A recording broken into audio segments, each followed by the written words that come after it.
So to everyone who will be watching this is the first image I want you guys to take of me for today. How are you, my good people? Glad to see you here.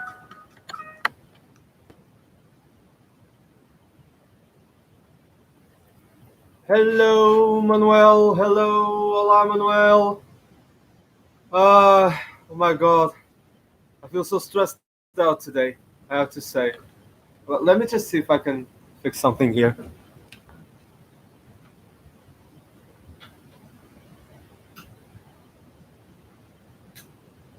Let me see.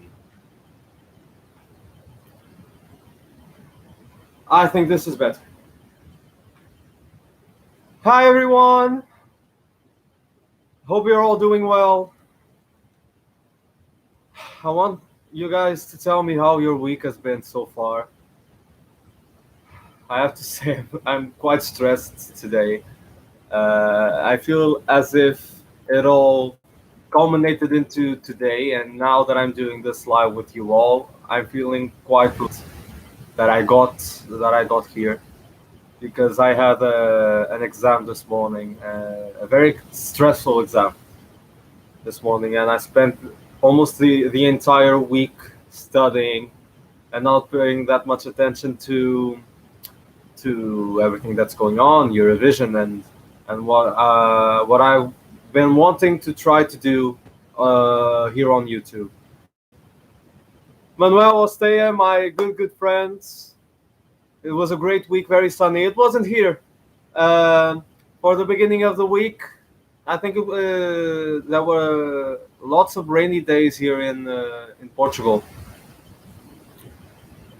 Well, I have to say I was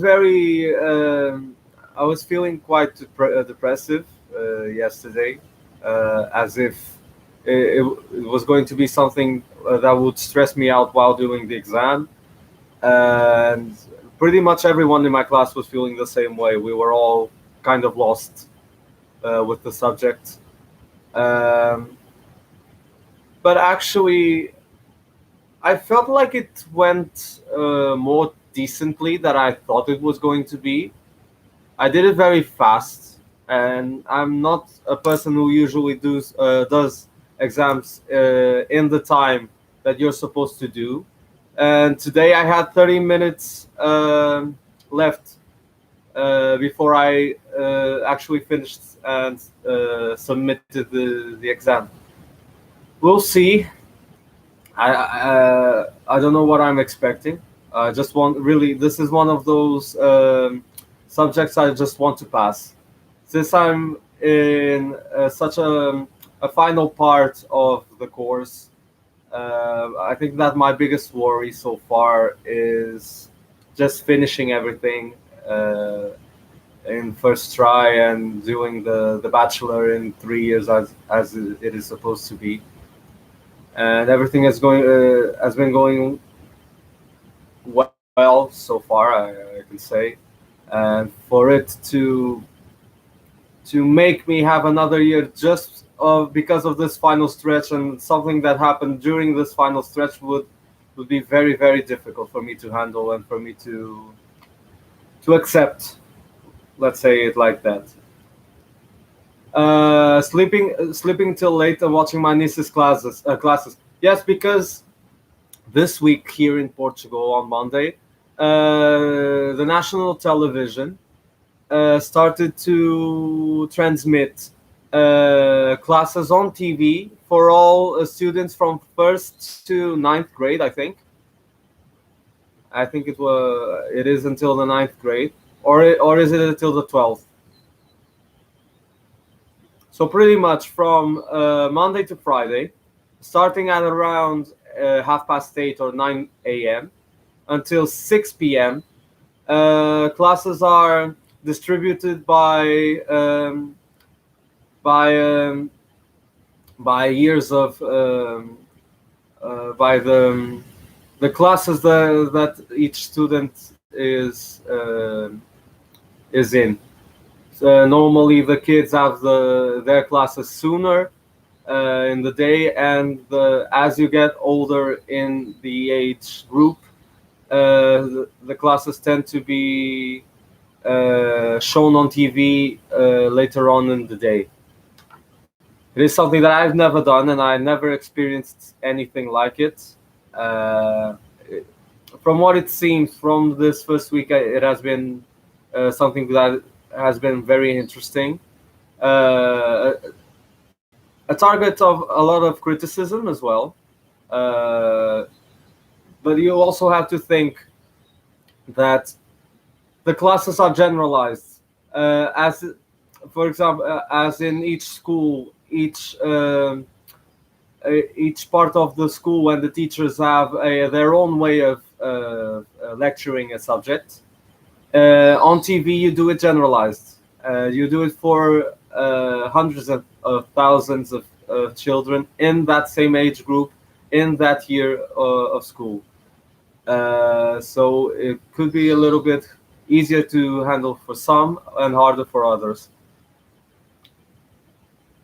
I also tried to learn German, but the teacher just speaks in German, so I gave up because I didn't understand any word. This was one of the critiques I saw because of the English classes for the third and fourth grade, which is usually the students between 8 and 9 years old, normally.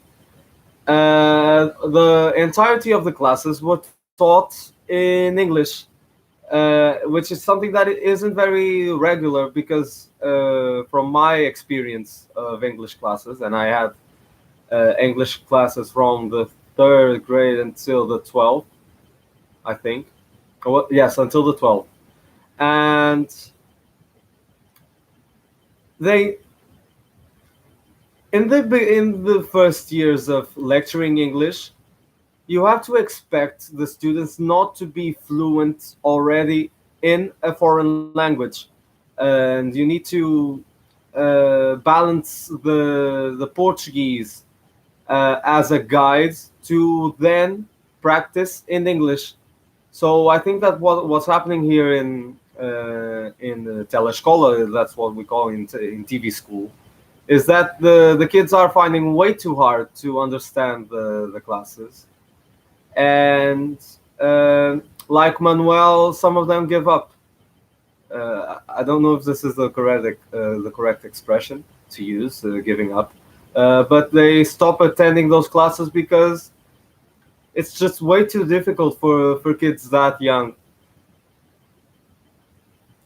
So the freaking pandemic has been bothering everyone in many ways, as you can see. Things have been going a little bit more smoothly here in my hometown. We haven't been having a lot of new cases over these last few days, which is awesome, as you might say. It's awesome to see that things are controlling here in not some of the biggest cities of Portugal, but not. But it also my hometown is an example of those villages which are practically habitated by more older people without that much of an experience on the new technologies and the overall growth of the market and everything. So it's good to see that even though our city has been one of the most talked cases in Portugal, that things are going better. Hope that everything is going well in your zones, in your areas as well, or that things have been improving over these last few days. And off to begin with the subject of this live. First, by asking, what the heck is Rodrigo drinking? Yeah. Today, I didn't have time to be creative, so I'm just drinking water. Yeah. There's no more explaining. I'm just drinking water today. It's healthy. It's pure. And so, good to know, Ostea. Good to know. Um, so, this is the second live stream I do on older Eurovisions, like a bit of a throwback to the history of Eurovision. The first one I did was 1999 because of it being my birth year, and also having seen it quite recently, the whole show. And today, I decided to talk about Eurovision 2015, and this is because 2015 was the first year I actually saw Eurovision as a fan. When I remember watching the second semifinal, the one that Portugal was in. I remember watching it the entire show for the first time, and I remember really liking it, really liking the idea and the songs. There was one song in that semifinal that is still one of my favorites from that year, and I'm going to talk about it during the course of the stream. Uh, but it is quite special as well because 2015 was also the year that I really started to focus on what Eurovision was all about. Not only the songs and the actual show, the voting, and the stage as well, because I think then was when I actually realized the context of Eurovision and what it was as a contest. Uh, but also, it was the year that I started to do YouTube videos. I think it was in November 2015 when I did the first video on my channel, being a Eurovision top from a very ancient per se year, which probably I'll be talking about in another live. It was 1988, the year that Céline Dion won with Ne partez pas sans moi. Because that year for me was also quite special. I loved the Portuguese song that we sent that year by Dora. It is still my winner from that year. And there began the journey that brought to this moment on the 24th of April 2020, and me being here in front of you talking about Eurovision, because I never actually thought that I'll be having the courage and the capability of doing live streams and talking about Eurovision with all of you. But I've been enjoying it very much. I hope you guys have been enjoying it as well, because it is something a bit different, and I think that it becomes more and more special knowing what happened with this year's contest.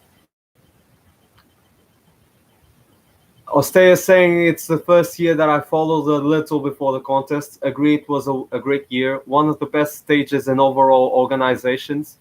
Emmanuel says he loved the addition, and the idea of the stage was great.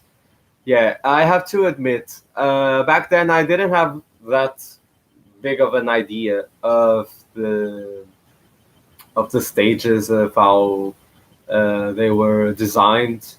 But throughout the years, I got a higher perception of how the contest was organized, and started to build my tastes in terms of staging and what I like to see on a stage.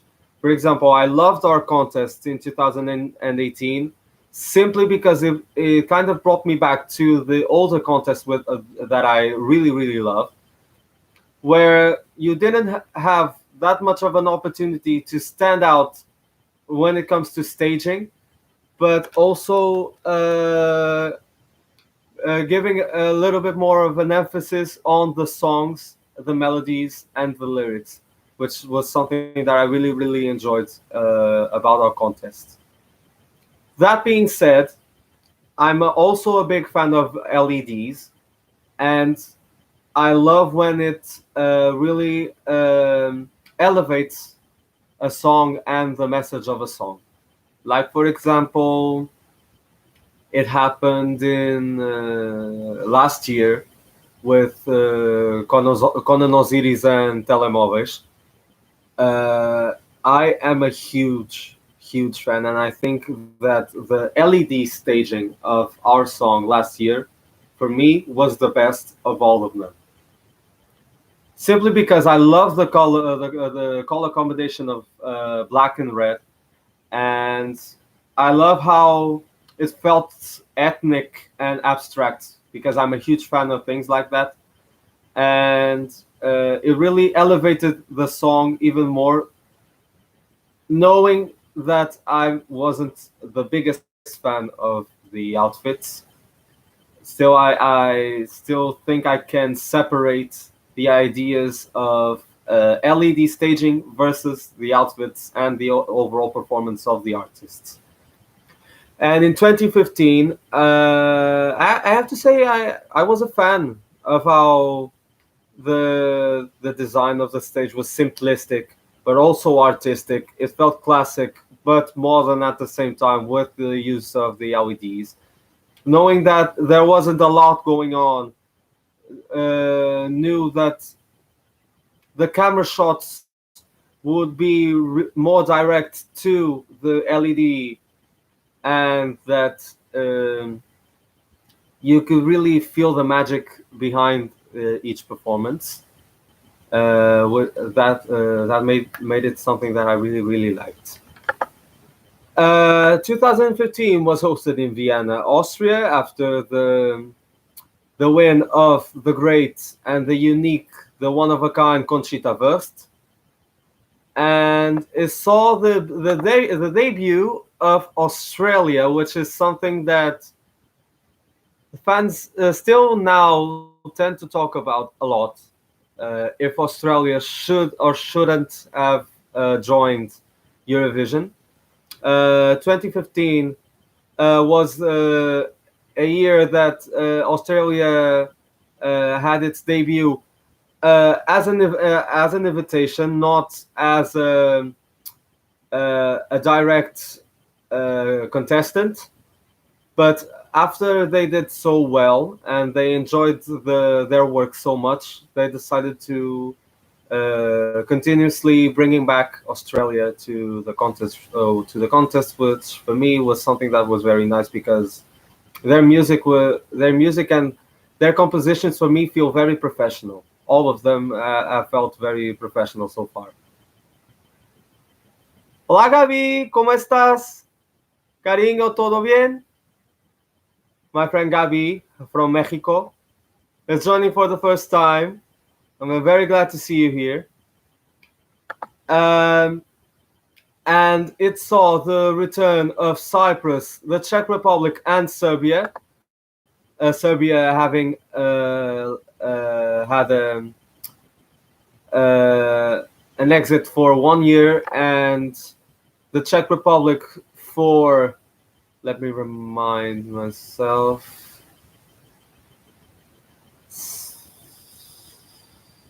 how long was it? 5 years, 6 years, I think.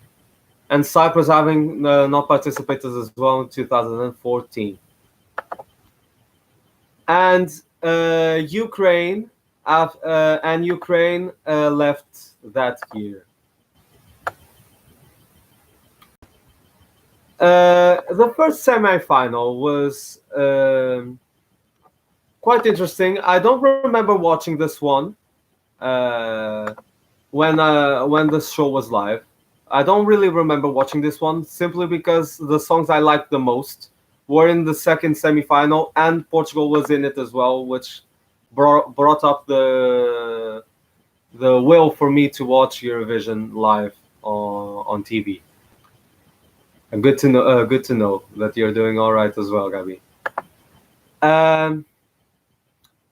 Overall, what I tend to do here in these lives when I throw back, I tend to see the order and the songs that took part in each semifinal seeing the actual results and talking a little bit about some of the songs that stood out on stage, some of the results that for me were well deserved or even undeserved for me that many people agree on, and also some personal opinions on others that, from what I see, a lot of people tend to not agree with me on.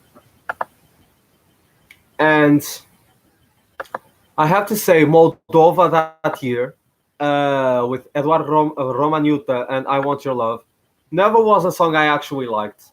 And still to this moment, I'm not a huge fan of.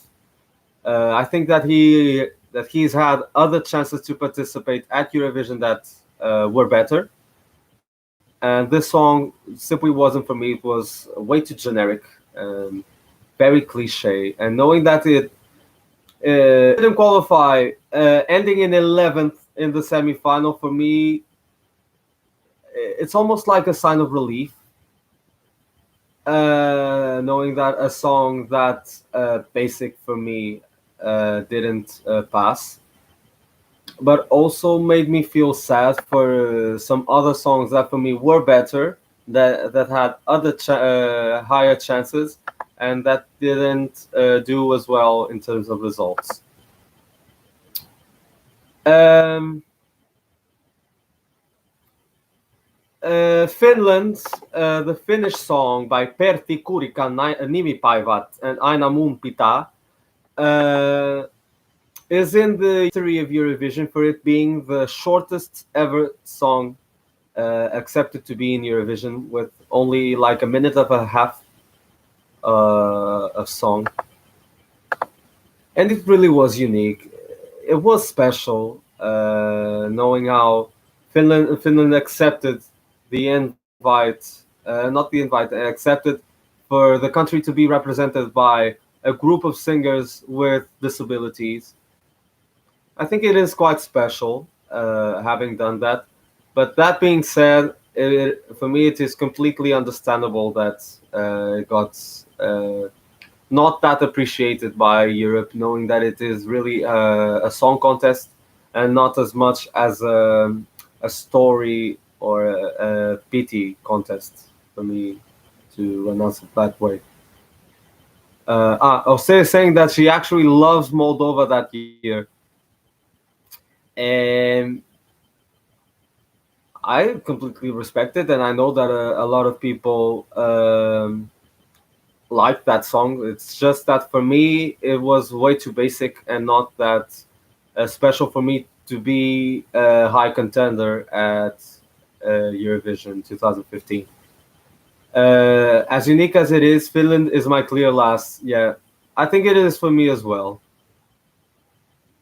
But at the same time, it doesn't deserve to come last because I'm also kind of a sucker for special messages and artists that are different. That's why I respect that Finland made such a decision to send artists like them to the contest. Um, Macedonia, back then the former Yugoslav Republic of Macedonia, sent a song by Daniel Kaimakowski called Autumn Leaves. And I have to say, the studio version for me is one of the most beautiful of the contest, but live, I understand why it didn't go through. And for me, it simply has one reason, and that reason is the backing vocalists. For me, they weren't doing anything that could help elevate the song for it to be more appreciated by the Europeans and by the Eurovision crowd and the people who are watching Eurovision. The song is very beautiful, a very nice ballad, very. It has a nice mixing of contemporary and modern at the same time. It's suited well for that time. So in a way, I actually kind of feel surprised that it did so badly. But North Macedonia back then didn't have the greatest works done in terms of stagings, at least in my opinion.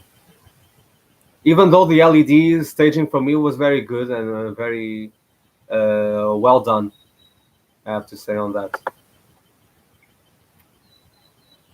The songs I like most in this semifinal were, back then I had a huge appreciation for the Greek song by Mary Elena Kyriakou.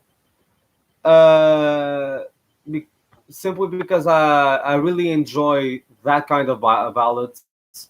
The Greek, not exactly the Greek ballads, but those ballads with divas and powerful voices with banging choruses. Those are the kinds of songs I really tend to enjoy. And One Last Breath is a clear example of that. Estonia, Goodbye to Yesterday is still for me one of their best songs, one of their riskiest bets that eventually paid off at the end. Also, Albania, amazing song. I have to say, I'm Alive. Knowing that El Haida Dani had DL, song at Festival Ikangus, which was also another very beautiful song, a very powerful ballad. Where I think that of the two, I'm Alive was definitely the best contender for the Eurovision, and it is one of their best songs yet. Very nice ballad, very emotional, very powerful as well. She has an amazing voice. Even when ill, she did it very well, which for me made me very happy to see it not only qualify but not do that badly in the contest. Ostay is saying Autumn Leaves is that song that is really beautiful, but I somehow often forget about it when I think about songs from that year. I kind of agree with you on that because it never was that song that I instantly remembered as well when I thought of Eurovision 2015. But now that I've been focusing more on each song, now I can state and affirm that it really is a beautiful song, kind of a hidden gem in terms of music and composition. And also, I think it was highly appreciated by the fans back then. So that brings me the idea that it was surprising that it didn't go through to the final. I wasn't expecting such a bad result from them. Manuel says, "Amazing song, Goodbye to Yesterday." Goodbye to Yesterday. And I'll stay saying Albania was a bit overrated by fans for me, but I really like it. Yeah, I can understand why. It's not that it is that kind of song that could appeal to everyone, but for me, as I explained, I'm kind of a sucker for huge ballads, and I'm Alive was one of them. So it was very easy for me to enjoy it. What else?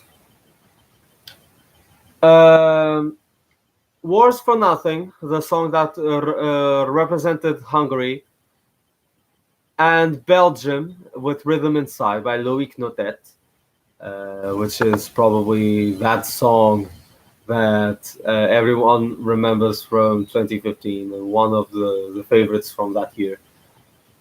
That for me is the song that pretty much everyone loved except me back then.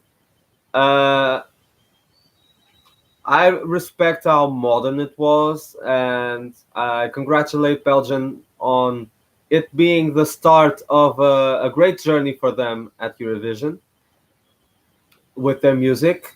But it isn't exactly of the genre that appeals to me the most, and I think that's what held me a little bit back for me really enjoying that song as much as I could or I should. Um, Still, I completely understand why it did very, very well. And I came second. I was going to say that it won the semifinal, but it didn't. Came second. But it is why it did very, very well. And why it is so remembered by the fans even now, 5 years later. I have to say that it's a much weaker semi, and from it, Belgium is my clear favorite. The only big faith of mine from that semi. Uh, yes, of the two, it is clearly the weakest semifinal. Um, Even the non qualifiers, there isn't one of the songs that didn't qualify from that semi that I can say, God, I'm very really really disappointed that this didn't qualify, or that made me mad that that song didn't get more valued by either the juries or the televotes. That happened to me in the second semifinal. It's interesting how in Eurovision there's always that semifinal that tends to be stronger, and when people tend to call it a bloodbath, the bloodbath semifinal, and then there's the other that is also quite strong, and I get to enjoy it more and more when it comes. But until then, we the most of us consider it to be the weakest of the semifinals, and I think that this happened this year as well. Also, Polina Gagarina, who actually won the semifinal with A Million Voices, is also very nice. A very nice ballad. A very nice message of hope that Russia brought to the contest. I have to say, and you could tell that Europe appreciated that, knowing that Russia isn't one of the most valued countries, one of the most applauded countries in Eurovision.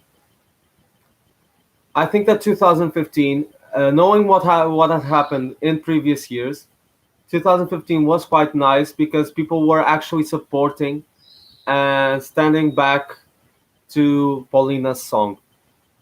It was a very nice idea.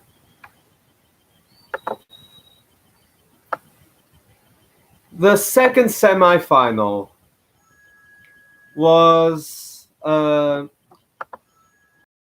have to stop this for a bit. I'll be just for a few seconds, for a little bit.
This is what happens when you go live. So these moments tend to happen. I was talking to my grandmother for an important situation, but back.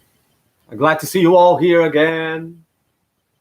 being a little bit crazy. And we were starting to talk about the second semifinal, which for me, as I said before, was absolutely the strongest of the two. There's only one song from this that I'm not a huge fan of.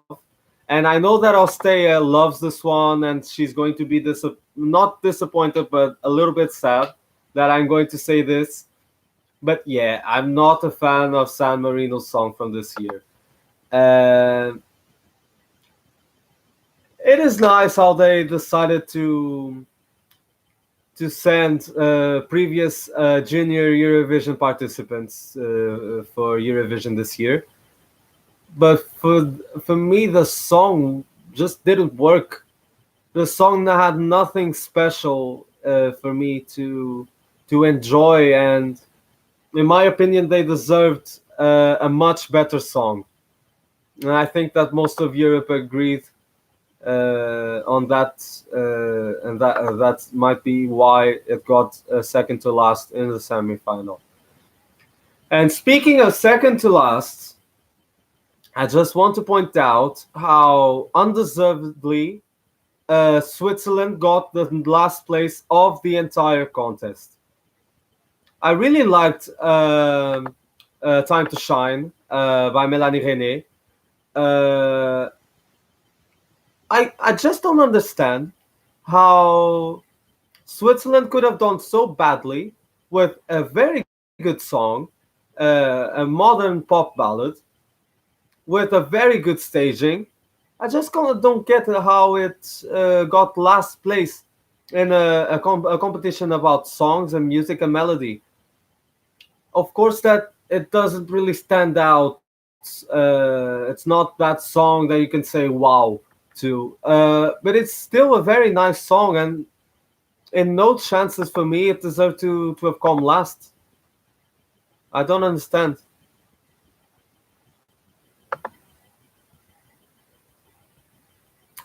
My favorite from this semifinal, which happens to be the second from this year and one of my favorite songs from the country, and I still have this song very dear to my heart ever since Eurovision 2015 took place. And I remember that this was the biggest reason why I wanted to see the semifinal was Ireland and Molly Sterling with playing with numbers. Um for her to be 17 years old, composing that song herself, making such an intimate, beautiful stage performance, it was flawless. The song was perfect. The kind of song I love, and I loved from the very beginning. For her to be that young and compose a song with such strong and smart lyrics, I feel very, very sad for that song, and still do. And I still wish that more people stood behind that song back then. Uh, or at least from my perspective, a lot of people supported the song, but when it came to the results, they weren't shown.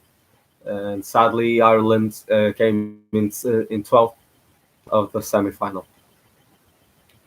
Ostea wasn't surprised about the position of Switzerland. The song is nothing special for me. Staging was great, but her vocals could have been better, and same goes for her stage presence. For, for me, it doesn't deserve last at all, though. I'm sorry, but I have to disagree with you on the vocals. For me, her vocals were very strong. Not the best, no, not that she is the best singer of all time, but her vocals were very, very strong. She sung the song very well for me. And her stage presence was nice. It wasn't that I didn't see any charisma. It was nice. I saw emotion. I saw some feeling her performance and the way she sang the song. I really liked it. I really don't understand how it got last place. For me, it was actually one of the qualifiers, or or for example, I can say that now it is one of my qualifiers from that semifinal.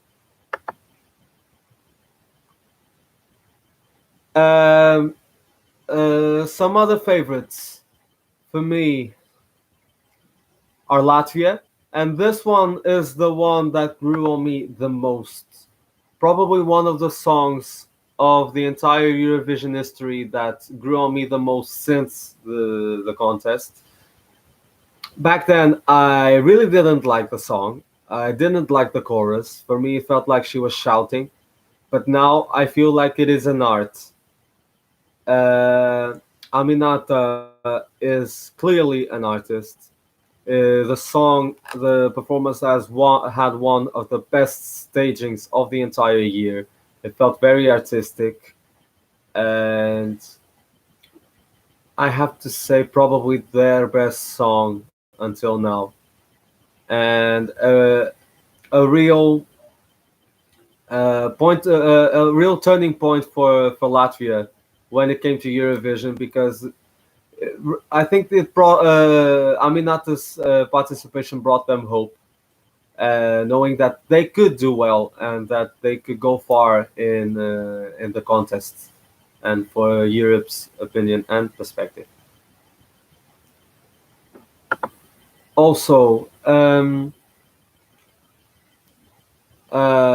Poland. Monika Kuczynska and "In the Name of Love" is one of the most special songs of the year, one of my favorites of the year, and from Poland. I understand why some people didn't like it and why some people found it boring, but it's such a beautiful song. Monica's story is amazing. Uh, I really felt the strength in her and the emotion that she tried to pass to the audience with the staging and her showing some throwbacks of her career where before her accident and before her becoming who she actually was back then. Um, for me, it really elevated the song, which for me also was a very beautiful song. Felt classical, with a very good percussion, which is something I adore in Eurovision music. So you could say that it really was one of my favorites. Polish song was is boring for me, but the performance was great. I have to agree. But I have to say, the performance, the staging was very beautiful.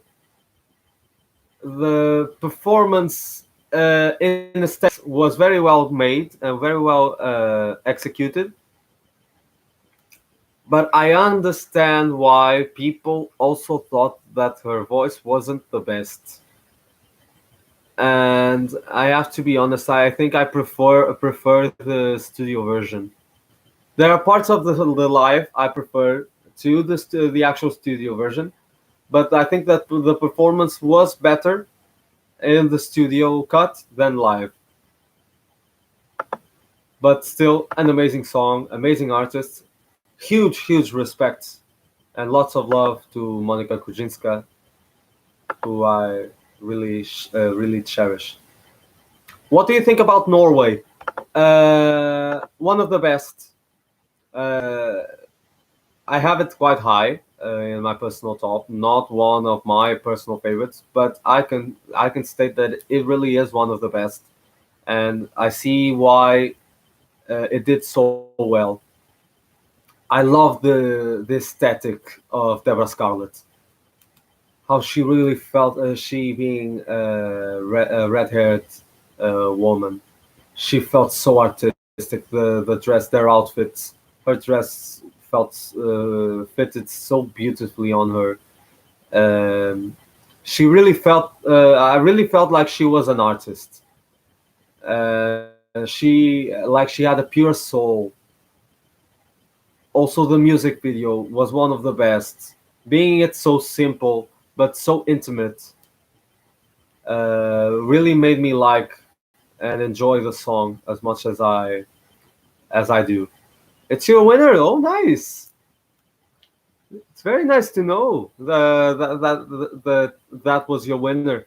Even though I don't have it as my personal winner, um, it is a very very good song, and I see how people really stood behind it. I have to say, I really appreciate it. Now I have to talk about Portugal, about Leonor Andrade and não há mar.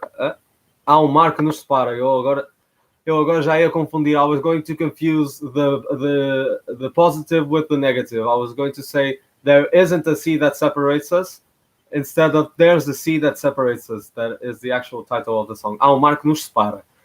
Um, I like the idea of the title as well. I have to say, being it a love song, I think it is a love song.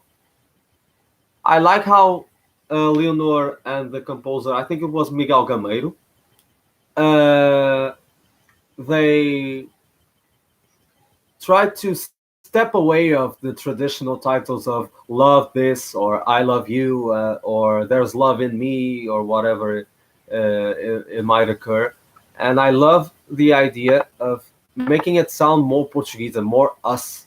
There's a sea that separates us, and Portugal is very known for its mineral resources. Um, our song, wow, that pronunciation though. Our song. Um, when I saw Festival da Canção, that I have to make a little bit of a side note here. I previously said that my first real Festival da Canção was 2017, but I still saw some of the songs from 2015 in that year. And I remember thinking that the studio version wouldn't really work the European contest, making me feel right now as if the song in the studio version as it was and how she sang at the final of Festival da Canção, that it would fit well into a Portuguese novel. That being said, the final studio cut for Eurovision was the best that they could have given to the song. It gave the song power. Leonor's performance was one of the strongest of the semifinal, and I was very very disappointed that Europe didn't really appreciate the strength and the niceness in her performance and didn't give us a shot at the final.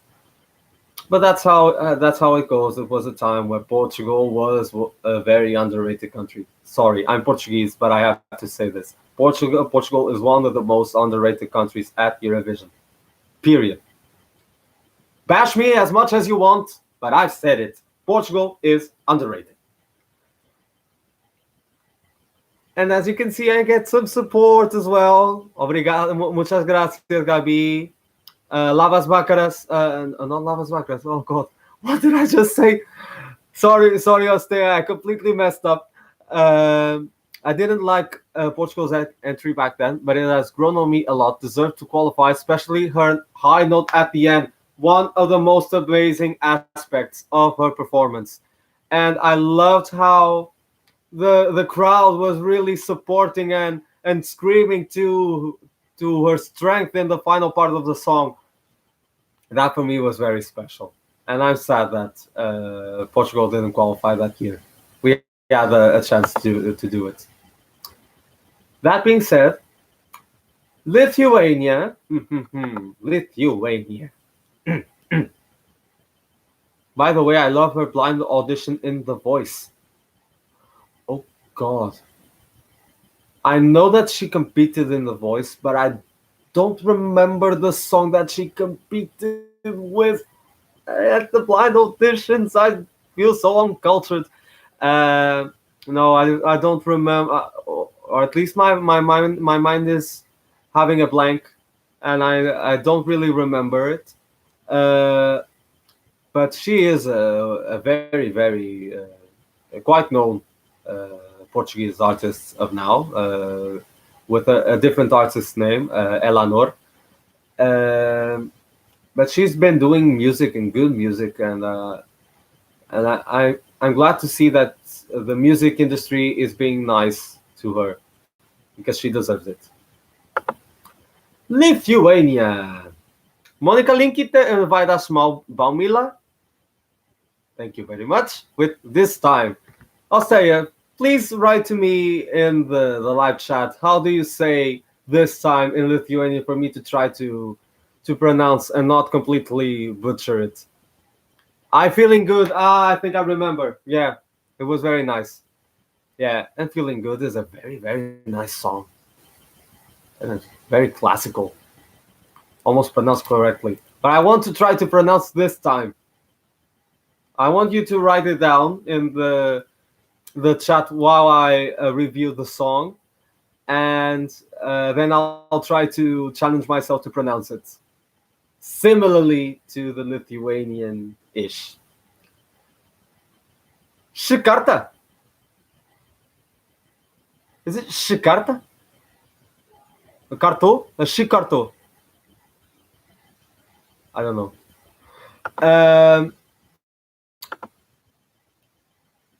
It was one of my favorites back then. I did it the first time. Shikarta. Okay. Awesome. Yes, I can speak Lithuanian. I can add that to my CV, to my curriculum.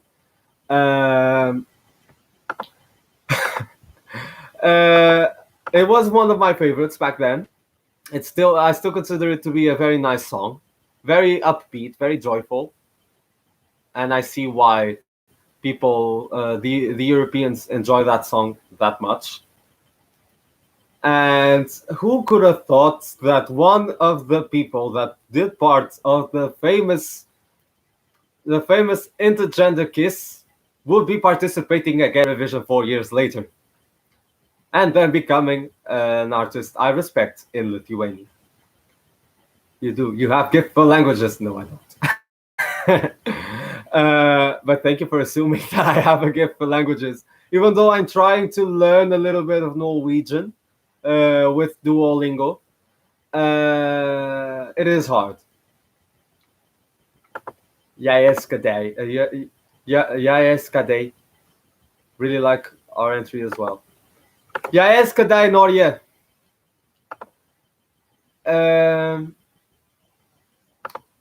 So, very nice song from Lithuania. Very well-deserved placing in the final.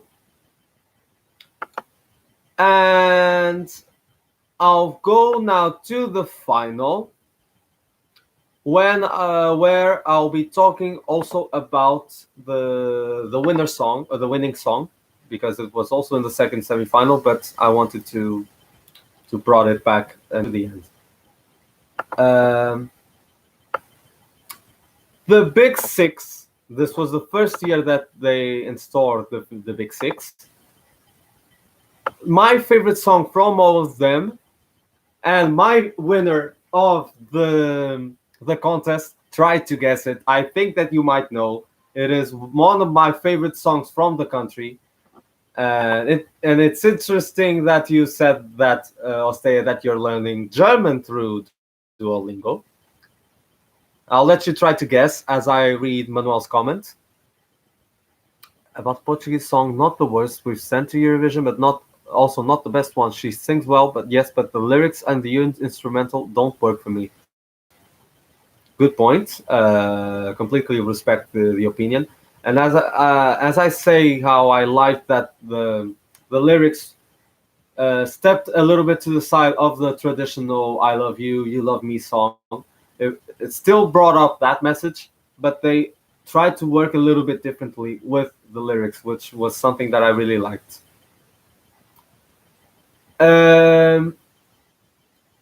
My winner is Black Smoke. Black Smoke. Yeah, I love Black Smoke. Yes. This was a winner that I gained like 2 or 3 years ago. That was when I fell in love with the song, with the performance, a little bit with Anne-Sophie. She's one of the artists I follow on social media. Yes, that's important to announce. And no, I really like Anne Sophie. I like her style. I love her style of music. She's a very beautiful woman, very beautiful artist as well. A very nice soul, very nice. She seems to be very friendly as well. And Black Smoke for me was one of the biggest crimes ever at Eurovision, coming dead last in the final with 0 points. Completely undeserved. That song for me had everything. It had a contemporary feel. It also didn't really feel dated. It fit to the modern esque model of music. It had a little bit of jazz, a little bit of Monica in my life, a little bit of Erica by my side, which I also really love. Um, there's nothing I can point out of negative in that song and the performance. The performance was absolutely perfect. There's I don't understand how it could not. That's the thing that I find interesting with Eurovision. That the opinions are so diversing. The people have such different opinions on songs, and it's very hard for people to 100% agree. It's impossible to agree on 100%, but it's very hard for most people to actually agree on the success of a song at Eurovision. And I think that Black Smoke is one of the examples of it. That being said, I also really enjoy Il Volo's entry, Grande Amore. It's Italian music. It's operatic music, lyric. We call it opera lirica. Three tenors. What can you say? What can you expect from Italy? Only the best. Huge quality of music, and Grande Amore was another huge example of it. Then Amanecer by Edurne. That yes, and I know that this is what happens in my life. So I tend to do stuff that normally people wouldn't do, mess with things that people shouldn't mess with. That's me. I like to do everything the way I want to. No, just kidding. But I like to be different, and I'm not really that embarrassed by showing that I cannot sing and that I like to joke around with serious stuff. Yes. Um, Amanecer was one of my favorite songs, and I think that this was another of those examples of the la música de nuestros hermanos que los europeos no apoyaran tanto como deberían. No, I don't know if you can say it like that. I don't know if I'm completely messing up my Portuñol, my Portunish, my Spanglish. Your imitation of Edurne was on point. Gracias. Muchas gracias, Gaby. Mismo que yo creo que yo no soy buen cantor, ni de perto, ni de lejos, pero me gusta brincar y jugar un poco con los momentos y con lo que pasa en Eurovisión y la música. As you can see, my Spanish has a lot of Portuguese in it. Very, very good song, and I don't understand how, based on one semi-failed note, how Europe could have turned sides on a song that they really appreciated before Eurovision and give it such a low scoring. I didn't really expect Spain to do this badly in the final as well. Another great song for Spain, but very underrated. Completely agree. I think that this is a song that normally, in my perspective, and what I consider to being fair, that Spain should have gotten at least a top 15 or top 10 placing. I have to say. Uh, Another song that for me, and this one I really understand why it did badly. It it could be considered dated, but it's such a beautiful song. I don't think you guys can understand. I hope you guys understand how beautiful I find the song from France. Les Angels and N'oubliez pas was the entry, one of the entries I liked the most of Eurovision 2015, and I still do now. The performance was spectacular. Les Angels is that typical, more experienced singer with an amazing voice, with amazing charisma, that did an amazing performance. I don't understand why did you have to underrate a song like this? Yes, no. Yeah, I got a little bit disappointed by that as well because I really like that song and I think that it deserved way more than it got. Another one that for me is a guilty pleasure. The UK. I really like it. Yes, it's the most dated song of all. It really brings back to the 20s or the 40s. It's really old school music. The performance was very old school. It was perfect for the song, but it deserved more. It was so different for old school music listeners like me, or old music enjoyers like me. This was a great entry, and it deserved more recognition for the Europeans. Let me see. Yes, Amanecer is awesome. Agree with you about the blazing. A French song is very beautiful. Not among my big favorites though, but I didn't like it at all back then. Ooh, that's interesting. So it also is one of the ones that grew on you.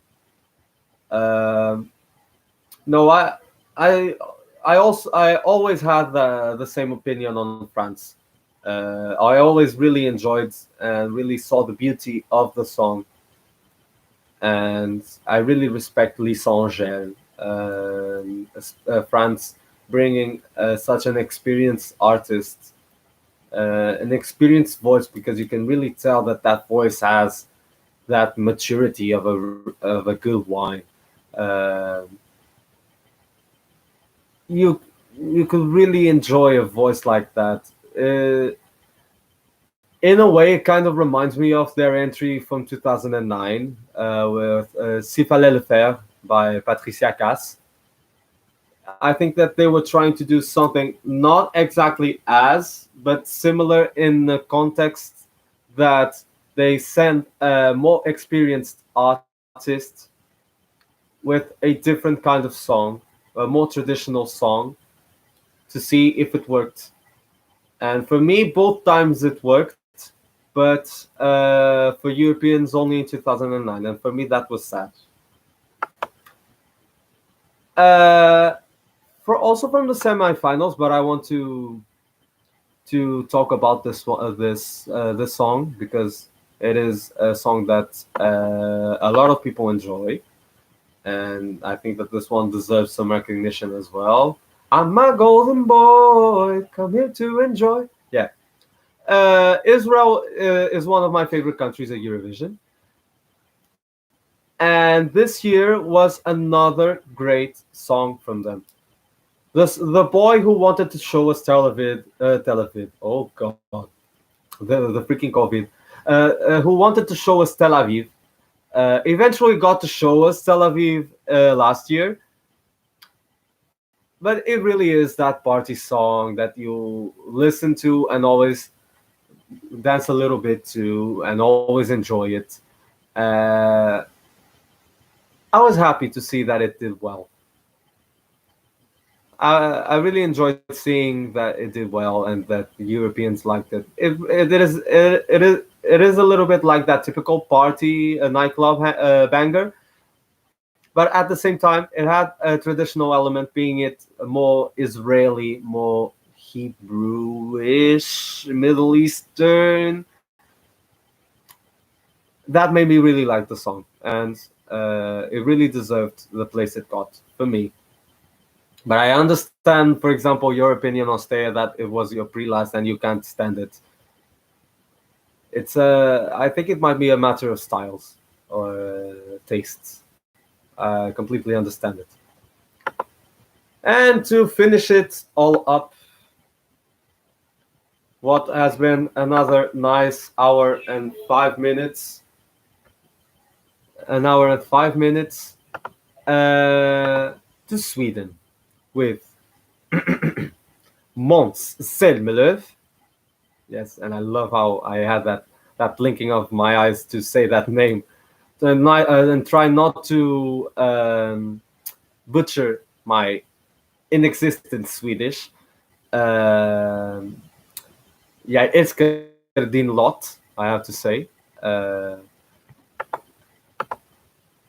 The Swedish song for me really was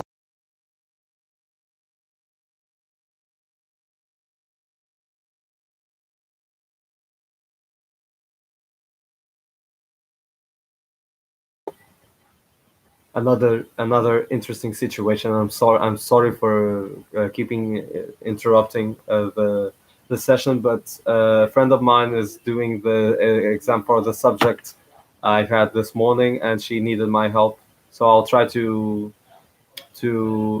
quicken this up because she's having the exam at 7 o'clock in around 20 minutes. Sweden. Mons is an artist with a capital A. Uh, Very nice singer, very professional singer. He's very good at what he does, uh, either it being presenting or singing. He's very good at what he does, and you can really tell. And one thing I really like about him, that he's also a tennis player or a former tennis player. And since I've been playing tennis for 13 years now, turning 14 years in September. I really like that about. I really like knowing that about him, and I really hope that one day in a distant future, and stepping a little bit out of La La Land and the Dreamland, that I get to meet him one day and play a little bit of tennis with him. That would be very, very, very nice. The song, uh, it wasn't the best for me. I have it in my top five or top three, I think. But it also comes to the staging. The staging was one of the best. It was completely unique for that time. It really elevated the song, which was also very nice at the beginning.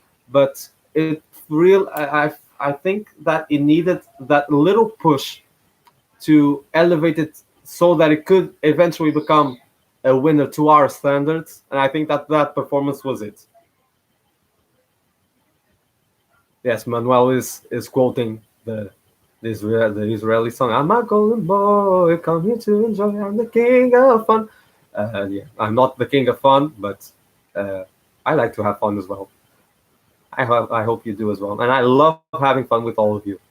Ostea says Mons has a great voice and charisma, and the song is also great. Staging was amazing, also one of the main reasons why we won. I think that pretty much clears it. Uh, he really has a great voice. He is probably one of the most professional singers in Sweden. I've never seen a performance of his that hasn't been good or great. He's always a very nice performer. But the staging was top notch. The work Sweden did with the staging was really top notch, and it really made it a winner. So this being said, uh, I really enjoyed having to spend this time with you. I'm really sorry for the slight interruptions I had to do, and Hopefully this weekend I'll work on the contest, because yes, there is a contest that is going to, I think that it's going to be special, but I have to work on it, and this week hasn't been the best for me to work on things like that. But please, in the comments, give me ideas, give me suggestions for other contests for me to review.